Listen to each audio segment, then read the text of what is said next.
All right, everyone, welcome back into another Fantasy Golf video. Going to be breaking down the Genesis Invitational here for you guys, which will be played at Torrey Pines South Course. We'll be touching on that. Let's go in and get into it.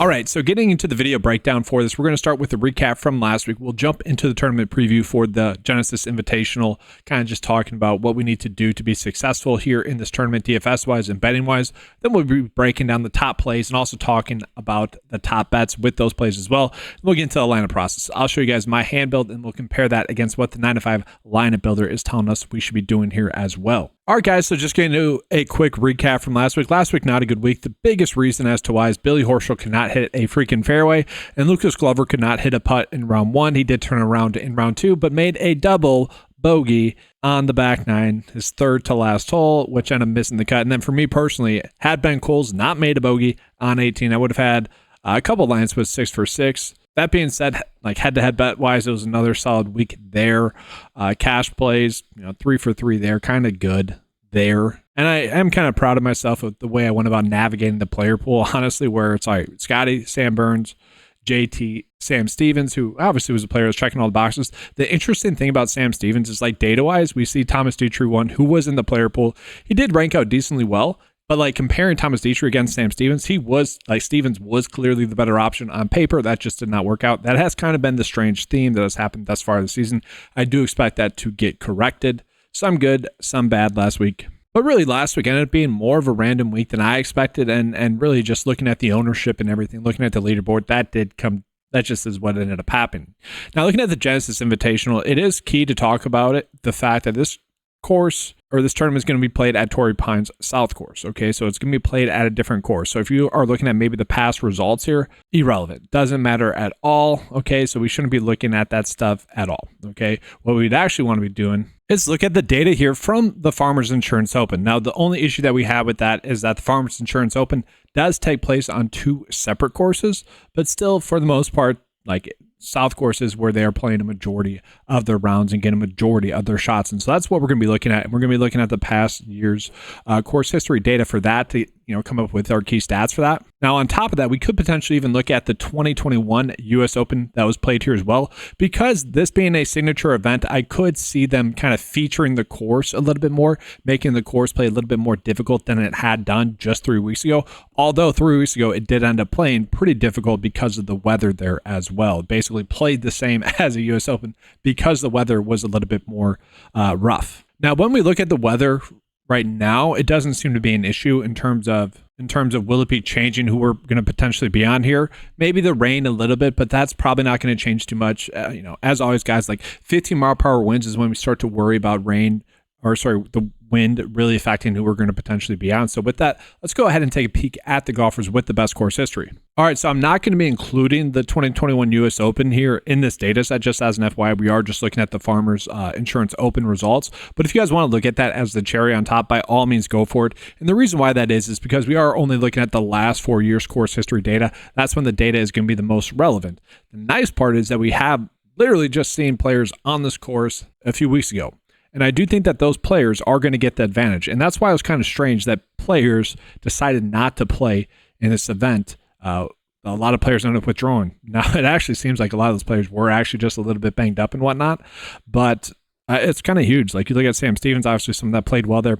Taylor Pendrith is going to be one of the top plays this week. He has great course history, 7th last or a few weeks ago. You look at Sanjay M, also someone that's been a little bit hit or miss, but has certainly shown a lot of upside here as well. So do like that aspect of it. And again, because we have seen this course played a decent amount, we kind of know what to expect key stat wise.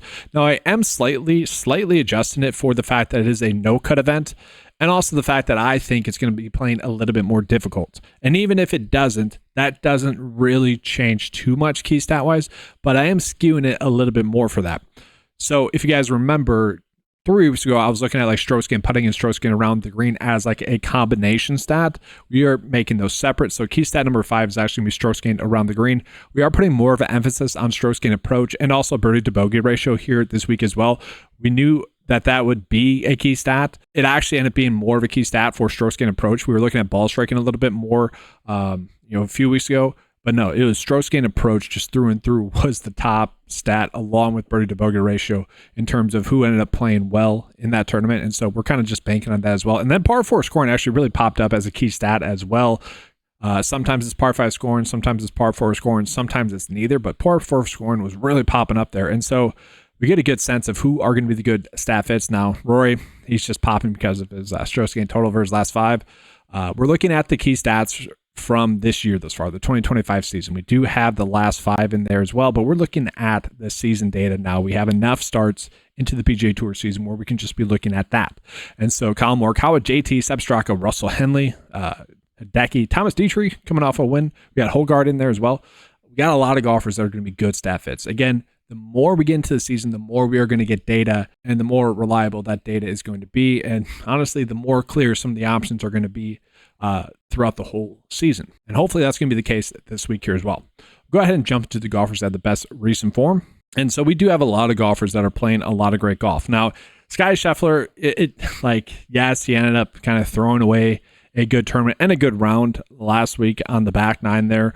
Do we really care about that? I don't. Like, he missed a short 4-footer and then that was it. If he makes that, he might even end up, he wouldn't have ended up winning it, but maybe he puts enough pressure on Thomas Dietrich to maybe get a win and make 3 more birdies coming in. But no, he missed that 4-footer and that was basically it.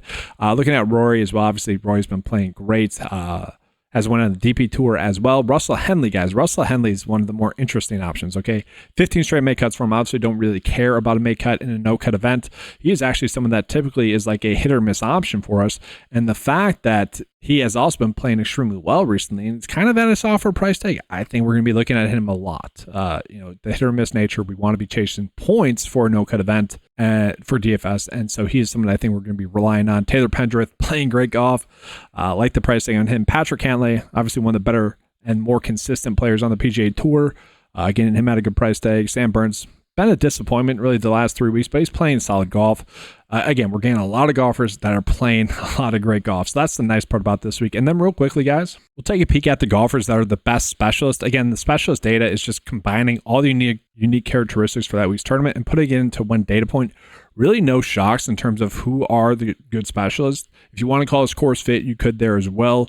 But really no shocks here. So it's nice. We got a pretty loaded field. And so with that, let's go ahead now and get into the top plays in each price tier. All right, guys. So one of the more difficult parts this week is like, what the heck do we do with Scottie Scheffler now? Honestly, like, what do we do with him? Because last week he ended up being chalk at 40%, and he ended up being higher than that. Okay, he was projected around 40, ended up being like 60% in a lot of contests. At that point, he probably would have been coming in as a fade. But even at the projected 40% ownership, he was still someone that was like correctly owned. That's how good of a play on paper he was last week through and through. Now this week we're looking at him as another pretty decent option. Now we haven't seen him play this course over the last 4 years much, only once, whereas the top 20 finish. So maybe that's a reason why we don't look at him as much. Maybe that does hinder his production in this tournament. But it is a weird week. It's another Scotty or the field week betting wise. And I don't know if we need to get to Scotty. Now, if you look at it, guys, he is the 9th best athlete, the 3rd best specialist. Like, he is still checking all the boxes this week. He is still going to be a phenomenal option. But do we need to get to him DFS-wise? I don't know. Now, we do know, typically speaking, guys, the easiest strategy DFS-wise is just to do studs and duds. We could blindly click Rory, Scotty, and then go like Kevin Yu and a couple other values and probably be sitting pretty good because not a lot of people are willing to do that. But we do need to be getting top 10 finishes out of Scotty and Rory if we are doing that. And for what's worth, Rory did play at the 2021 US Open. He ended up finishing top 10 at that event. Besides that, hasn't played this course too much. He's skipped out on it. Justin Thomas has been playing good golf. I think he's a hit or miss option for us. Colin Morikawa is though kind of the first player I want to call it. So he did have a good finish here at the US Open. Again, we're just using that as the cherry on top. Maybe it does end up playing like that. But looking at his course history, guys, miscut 2 years ago. And then 4 years ago, or 3 years ago, top 10 finish. Okay. He is going to be the second best staff in the field, but he ranks out number 1 in birdie bogey ratio, strokes gain approach, and par 4 scoring. 13th in the field in strokes gain putting. And geez, I had to look that up. I'm like, that doesn't sound right, but that's how bad I guess the field has been putting in terms of players that are playing in this event. Kind of crazy there. But yeah, I think Collin Morikawa, like if you're doing studs and duds builds, or even if you're not, if you're doing a fair and balanced build, I think he is still someone you could start out your builds with. He's not priced up too much, and he should be a solid play. Now, we're going to notice that Hideki is popping up as the second best pick in the 9-to-5 model. He is someone that, I don't know, he's had a strange year. Like, he does feel like he's safe, but how much upside are we going to get out of him? You know, coming off of that win at the STOC, had a 16th, 32nd, 48th, and 25th last week at the Waste Management Phoenix Open. The thing with Hideki is he played well at the Waste Management Open last week, a course that he has played well at. This is a course that he's played well at as well.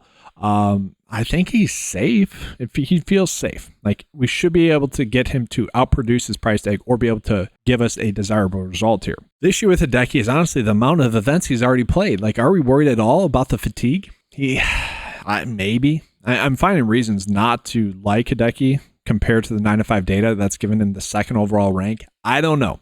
That's where I'm struggling. Now, you are going to see overall in the model rank as a whole, Sky's number one. But you look at it, guys, Taylor Pendrith, fourth overall in the model. But when you look at it, just the 9-to-5 data, not including the Vegas data, number one. And so that might be a head scratcher for some people. Why in the heck would Taylor Pendrith be popping up in number one? Well, first and foremost, he has good course history, right? 4 straight make cuts at this event with a 7th and a 9th place finish. So he gets a little bit of a bump for that. He's a very good stat fit, top 20 in the field. And so he's going to be top 20 or better in all the key metrics that we're looking at as well. Actually, top 10 in 3 of the 4 as well. Key stat wise, nothing alarming in his stat fit. He's going to be like top 30 in the field in all the key stats that we're looking at, which is really great. It's crazy that you can get him at 45-1 on FanDuel as well. Really love those prices there for him. Great specialist, great form. I mean, 9th, 7th, 13th, 8th, 12th. Like, we have seen some extreme upside finishes from him there as well. And so he's a play that at his price tag, I do think is going to be easy to get to. Now, with that, guys, we can go ahead and jump down into the next tier. We'll jump into the mid tier. Jason Day is an interesting click, okay? Missed the cut at this event 2 years ago. Well, last year, I should say. Sorry if I already messed that up. A little bit confusing, right, with the tournament that took place at this course 3 years ago. But he had a good finish there. He's also had top 10 finishes at this course as well. Decent stat fit, 24th in the field. Good specialist. He is someone that I do decently like. I view him more as a shoulder shrug play. I'm not exactly sure if I want to go out on my way to roster him. At the same time, would not be shocking to see him have a great week. The player I do want to be going out on my way to roster is going to be Russell Henley. Okay, so Russell Henley is someone that has not had a start here at this course over the last 4 years. But again, if we were to look at that 2021 US Open, he did play at that tournament and also had a top 15 place finish there. Again, if it does end up playing closer to that, that'd be awesome because I do think he is someone that would benefit. Key stat wise, guys, top 5 in the field. He ranks actually top 10 or better in 4 of the key stats that we're looking at. Okay, really good stuff there. Strong specialist, top 10 there. The one concern that we have is the fact that he has not made a start at this course over the past 4 years. Besides that, he is awesome. And the fact that we can give him at 50-1 is pretty crazy for a guy that has shown a bunch of upside. Like, look over his last 7 starts, guys. Top 10, top 10, top 10, top 10, like great. And all of them have been top 30 or better finishes. So Russell Henley, I do really love. The issue with this week is that I really like Taylor Pendrith. I really like Russell Henley. We know not to do really too much of a fair and balanced build DFS wise. And so that's the issue, is that 2 of my favorite plays are kind of at the weird price tags where we typically wouldn't want to get to, because if they don't perform at their expected production, and we could have had, I'm going to use Kevin Yu as an example, Kevin Yu that finishes 10 less fantasy points than one of those 2, but then we could chase, Sky, Scheffler, Rory that are going to be much more likely to finish top 10 and get those bonus points.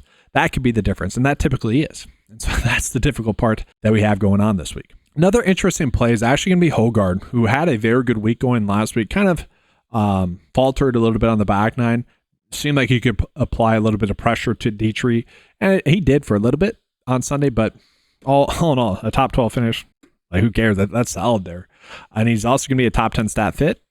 Besides not having course history, pretty solid play across the board. We can get a guy that was in contention last week at 8K. Again, that's the issue this week. Good stat fit, good specialist. I think he's a solid option for us. But do we need to go out of our way to roster him? I don't know. I think that's kind of the breaking point in terms of players I'm going out of my way to roster. Him and Jason Day are like shoulder shrug plays that I'm more than happy to get to. So maybe not exactly shoulder shrug plays, maybe more of a head nod play, if you will, where it's like, yeah, all right, we're good. I don't know. Does that make sense? I don't know. Whatever. Let's go ahead now and jump on into a low tier plays. So Seb Straka, guys, as well, mid tier wise, I think we could look at Thomas Dutry. I think we could look at there as well. I do really like Maverick McNeely. He's another one of those golfers where kind of a poor man's Hideki, if you will. Like, stay with me there, where good enough course history, like solid course history. I think he'll be able to give us a finish that is better than his price tag, or at least at his price tag. Feel very confident about him as, like, if this was a normal full tournament field event, I feel pretty confident to have him as a cash play. And I could argue even at this price tag, we could still end up there. Okay, so he does rank out really well in the 9 to 5 mile, top 10 there, but overall top 15. So still pretty solid there. I don't think we need to get to him as an outright. I don't think you guys want to do that. Like, I don't even know if you need to like top 20 at 2 to 1. I don't even know if we need to do that. But I do think he's going to be someone that, again, DFS wise, will be able to pay off his price tag. He does feel like a safer play. Ming Woo Lee's popping. Keegan Bradley was someone that I believe was a core play for us at this event 3 weeks ago, and he gave us a fine result at this tournament. I mean, top 20 finish, we'll take that. Overall, pretty good course history here. You would think the length of this track would start to eat him up, and he's just been able to play well at this tournament. But he's been able to manage that. He's going to be a good specialist, and through and through, he's just a solid play at a solid price tag. Harris English going to be the defending champ here at this course, not at the tournament. Always interesting there. He also is someone that did play well at the U.S. Open. I don't think we need to get there, guys. Like, I really don't. He followed up that win with like a terrible result there at the AT&T Pebble Beach Pro-Am, which really tells you kind of the random weeks that we've had thus far this season. It's been a little bit strange there.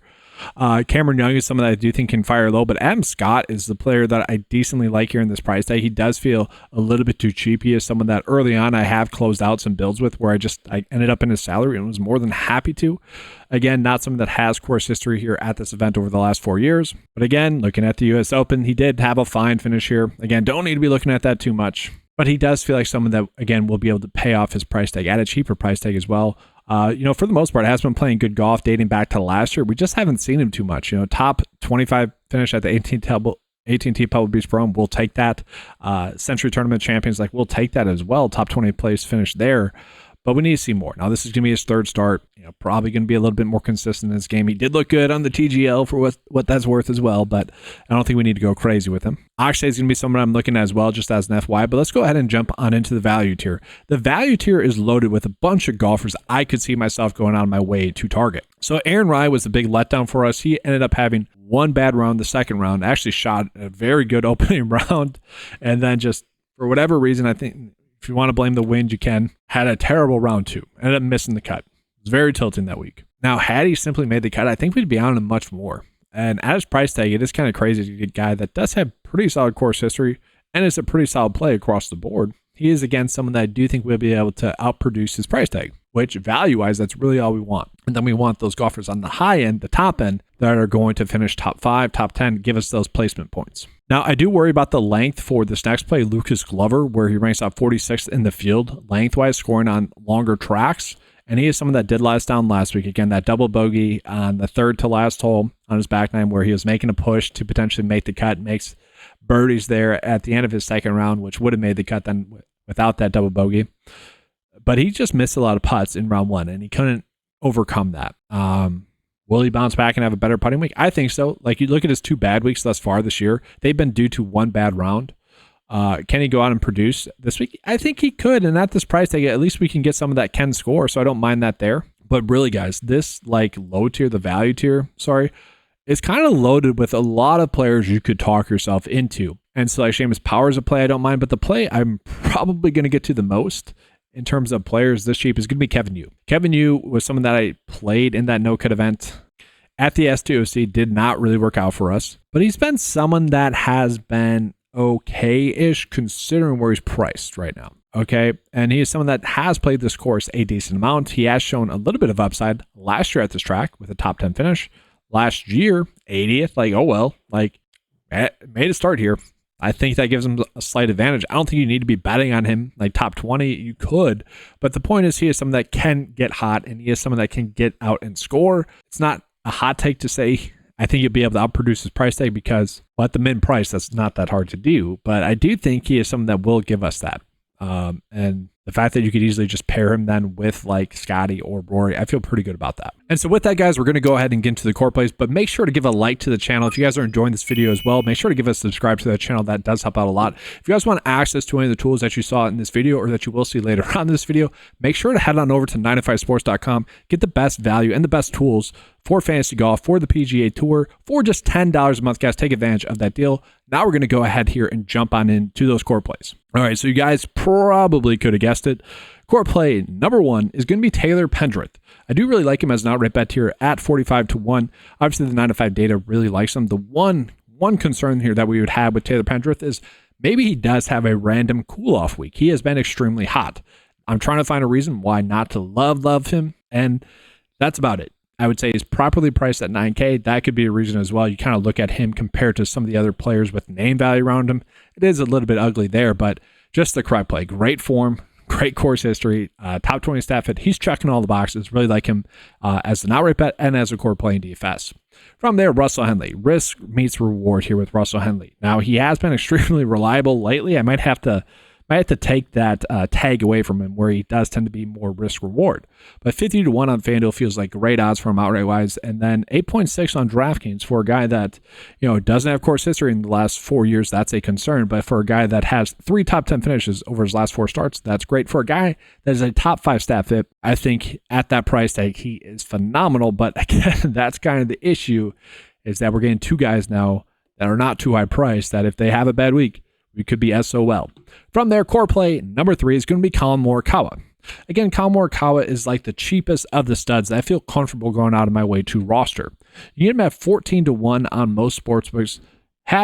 Again, with Collin Morikawa, the course history is 79th, miscut 3rd, and then he did have a good finish at the U.S. Open. If this course does end up playing maybe closer to the U.S. Open, then like U.S. Open conditions where it's just a little bit more difficult, I do think that would actually give someone like Collin Morikawa a bump. He is a top 5 stat fit. I think he's going to have a good week. I'm happy to get to him DFS-wise.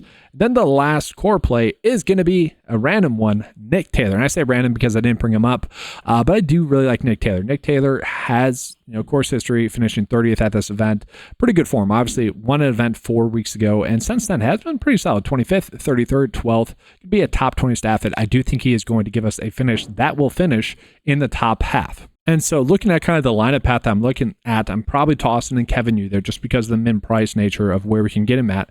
And then maybe Hideki, obviously ranks out really well in the 9to5 data. I'm fine with that. Fine with Patrick Cantlay, fine with Sun James as well. But that's the point, guys. It is pretty easy to still do a studs and duds build. Like we're getting 3 players above 9K and then Russell Henley because we are getting those 2 value plays that I do think will be able to outproduce their price tags.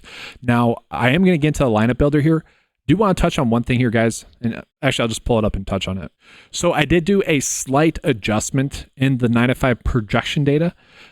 Basically, I'm putting a little bit more value on their upside.